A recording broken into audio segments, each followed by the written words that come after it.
दिल्ली में कोरोना के बढ़ते मामलों को कम करने के लिए रविवार को केंद्र सरकार ने बड़ा फैसला लिया है।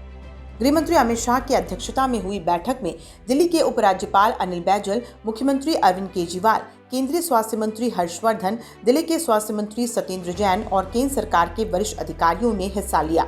इस दौरान अहम फैसला लिया गया कि दिल्ली में अब नियमित 1 लाख टेस्ट किए जाएंगे। आपको बता दें कि अभी तक 40 से 50 हजार टेस्ट हो रहे हैं।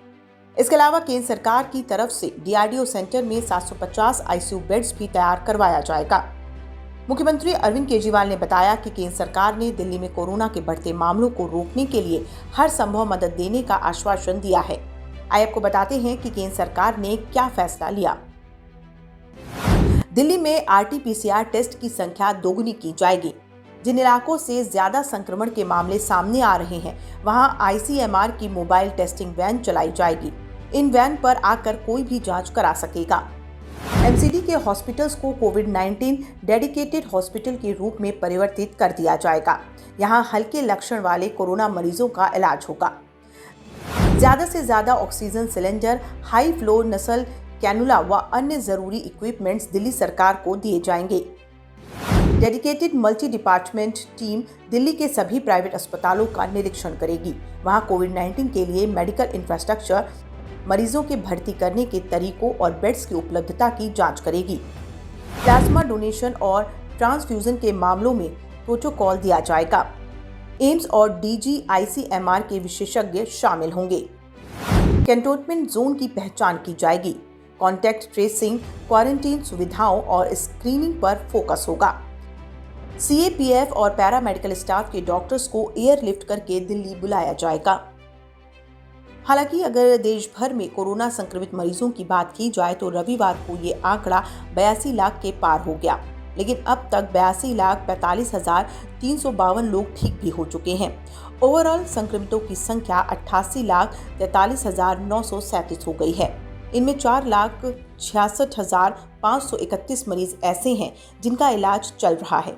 संक्रमण से जान गंवाने वालों की संख्या अब 1,30,080 हो गई है। हालांकि कोरोना से रोज होने वाली मौतों के मामले में भारत दुनिया में अब चौथे स्थान पर खिसका है।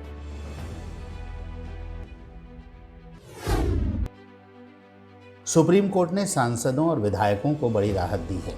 सुप्रीम कोर्ट में एक याचिका दायर करके आग्रह किया गया था कि कोर्ट केंद्र सरकार को निर्देश जारी करे कि जिन विधायकों और सांसदों पर 5 वर्ष या अधिक के कारावास की सजा हो और उनका आरोप पत्र दायर किए हुए 1 साल से ज्यादा का समय हो चुका हो तो उनका चुनाव रद्द किया जाए। लेकिन देश की शीर्ष अदालत ने केंद्र सरकार को ऐसा कोई भी आदेश या निर्देश देने से साफ इनकार कर दिया है। गौरतलब है कि सुप्रीम कोर्ट को ये जानकारी दी गई थी कि देश में नेताओं के खिलाफ 4,442 आपराधिक मुकदमे चल रहे हैं और इनमें से 2,556 मामलों में वर्तमान सांसदों और विधायकों के खिलाफ विभिन्न अदालतों में मुकदमे लंबित हैं। हम आपको बता दें, सुप्रीम कोर्ट ने देश के सभी उच्च न्यायालयों को निर्देश दिया था कि इस तरह के लंबित मामलों का विवरण तुरंत दिया जाए। कुल मिलाकर सुप्रीम कोर्ट के इस निर्णय से सांसदों और विधायकों को खासी राहत मिल गई है। कोरोना वायरस के कारण देश में मार्च महीने में लॉकडाउन लगा था, जिसके बाद आवश्यक सेवाओं को छोड़कर सब बंद कर दिया गया था। लेकिन अब देश अनलॉक के फेज 6 में है और धीरे धीरे सभी सेवाओं को बहाल किया जा रहा है। इस बीच महाराष्ट्र से अच्छी खबर सामने आई है। मार्च महीने से बंद धार्मिक स्थलों को सोमवार को एक बार फिर श्रद्धालुओं के लिए खोल दिया गया है।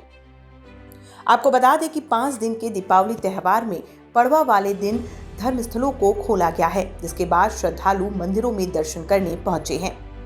आपको बता दें कि सातारा के पंढरपुर में भगवान विट्ठल का मंदिर, शिरडी में साईं बाबा का मंदिर, उस्मानाबाद में देवी तुलजा भवानी का मंदिर और मुंबई के प्रसिद्ध सिद्धि विनायक मंदिर को खोल दिया गया है, जिसके बाद भक्त सुबह सुबह भगवान के दर्शन के लिए पहुंच गए। साथ ही आपको बता दें कि मंदिर में प्रवेश पाने के लिए भक्तों को ऑनलाइन बुकिंग करानी होगी और केवल एक निर्धारित समय के लिए ही दर्शन हो सकेंगे। यही नहीं, मंदिर को एक दिन में केवल 14 घंटे के लिए ही खोला जाएगा और एक दिन में केवल 6,000 भक्तों को ही मंदिर में प्रवेश करने की अनुमति दी जाएगी।